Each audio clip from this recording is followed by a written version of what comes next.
Now the Galaxy S23 Ultra received the FCC certification 2 days after the Galaxy S23, and the Galaxy S23 Plus received date. It is the international variant of the smartphone and it seems to be missing 2 important upgrades. As per FCC certification documents, the Galaxy S23 Ultra still uses 25 watts charging and has Wi-Fi 6A.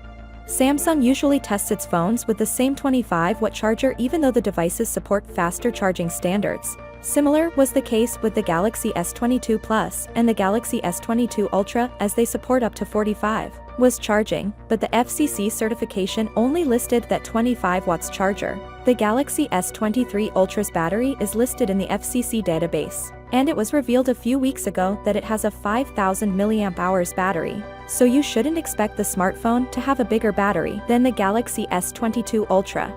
According to a tipster, Samsung is bringing new Ultra stabilization video mod on the Galaxy S23 Ultra. The Ultra could mean more advanced stabilization, perhaps a combination of both hardware and software, that is going to be used for floating video footages. It can be a jump in video quality from 1080p and we can expect this to be shot at 4K resolution.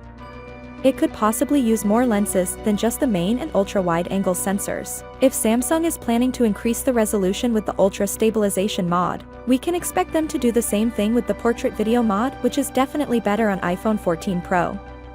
Honestly, Apple is still the king in video performance, however it only lacks the long-range video zoom.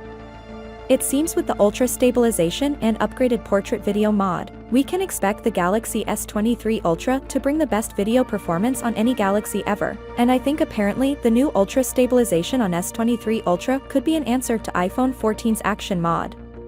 Samsung is expected to bring various smaller improvements with the Galaxy S23 Ultra, including a much faster Snapdragon 8 Gen 2 processor globally, a bigger 3D Sonic Gen 2 fingerprint reader, and improved front-facing camera with optical image stabilization, fast Bluetooth and Wi-Fi, and more durable glass protection for the display and the camera lenses.